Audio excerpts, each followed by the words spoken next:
Okay, page 3 just had this single question number 7, and it gave you an opportunity to demonstrate a lot of things, from the basic to the more advanced. Like, for example, can you plot these 4 points correctly? Um, do you know how to figure out what a 90 degrees counterclockwise translation or rotation about the origin looks like? Can you reflect across the x or y axis, and can you find the area of a polygon? So let's start by being careful and trying to plot these points. I've done this originally on my answer key. I did it incorrectly. I got one of the points wrong, so I'm trying to slow myself down too. The first point here is A is at -1, +2. So this is the original point A. And again, it's at -1, 2. B is at 0, 5. X is 0, Y is 5. So we're right here on the Y axis. That's our point B. C is at 2, 5, so I'm going over 2 and then up 5 also.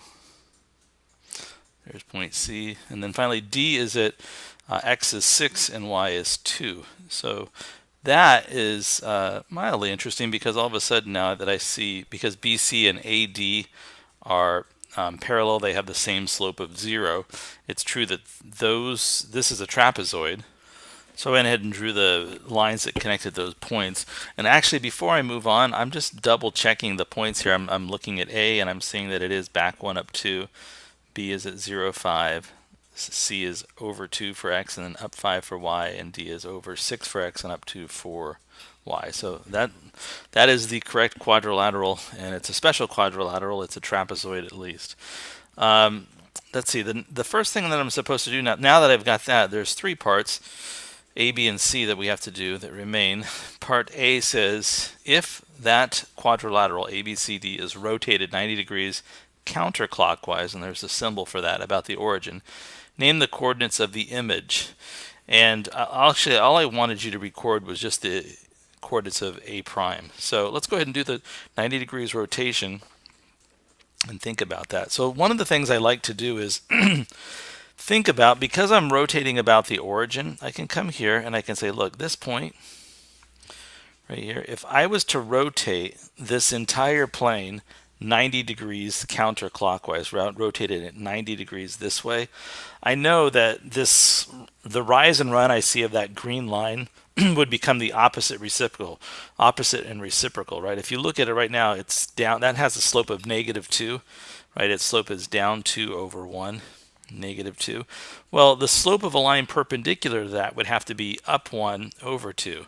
So if I went there, I could see, well, that's the wrong direction, though, because that would be the direction if I was going clockwise. I need to go counterclockwise, so it's still the same slope, right? So I'm starting right here. So from here, I go up 1 over 2. This line from -2, -1 back to the origin is exactly the line, right, that would form a right angle with this other line that I have. Now, why that's useful is that is the correct location of point A prime, right? This is A prime. But what's even more useful about it is it allows me to figure out this rule for rotating 90 degrees, in this case counterclockwise. So if you look at point A, the original point was at X was -1, Y was 2. And it transformed to the point X was -2 and Y was -1. So one thing to notice is that this value, right, X, goes exactly to the Y location. You can see this is the Y location, but I just want you to notice that the X value goes to that spot. And the Y value migrates to the X location, except it becomes the opposite of what Y was. So you can see Y was 2 at this spot right here, right? Y was 2 and it became -2. So this is the rule that I need for doing this rotation 90 degrees counterclockwise. In other words, every XY point is going to get mapped to the opposite of a Y, comma, and then X.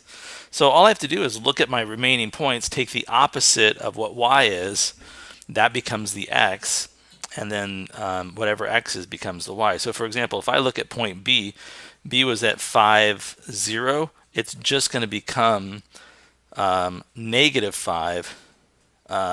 Let's see, -5. Yeah, it's going to go to -5, 0. So this right here is my B prime. I'll continue doing this. If you look at the next point there, C was at 2, 5. It's going to go to negative 5, 2. So this is now the location of C. Or actually C prime. These are the prime, right? And then the final one up there is D. D was at 6, 2. And it's going to go to, let's see, it's going to go to negative 2 and then positive 6. So right here. So let me just sketch this. This is now my new, this is a new quadrilateral after that transformation. You can see this is the original one. I've just rotated it exactly 90 degrees counterclockwise.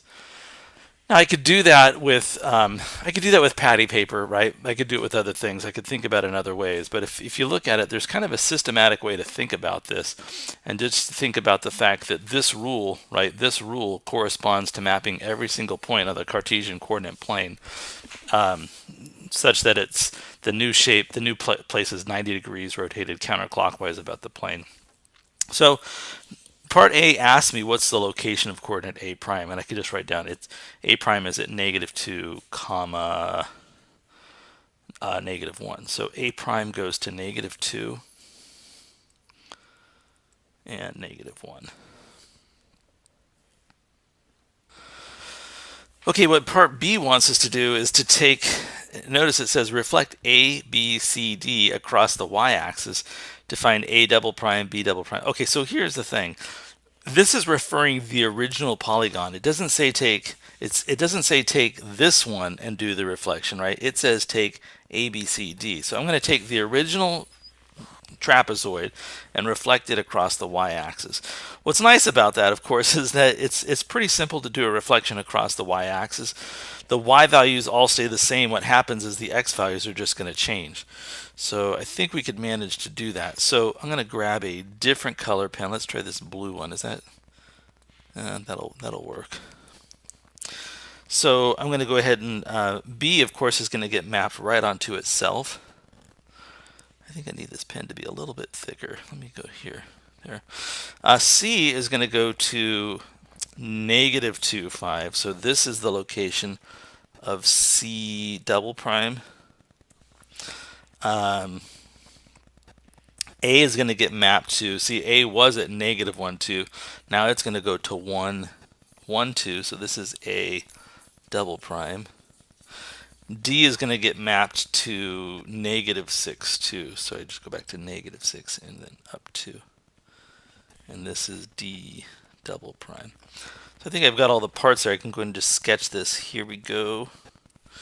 Here we go. So yes, when I reflect it across the y-axis, it does do this thing of reflecting onto itself. So you can see the third version of that trapezoid, right, is the reflection across the y-axis.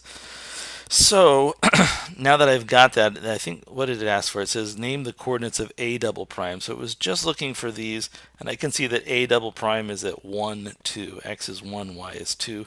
So I'll just record that, 1, comma 2. All right, the final thing that we're asked to find is the area of the trapezoid, and it says hint, divide the figure into rectangles and triangles. So if I'm looking at this just for simplicity, I'm going to go ahead and erase that original line, and I'm just going to look at the original trapezoid in red. I'm going to break it up into these 3 pieces, right? So you can see I've got this small triangle to the left, I've got a small triangle on the right, and I've got this rectangle in the center.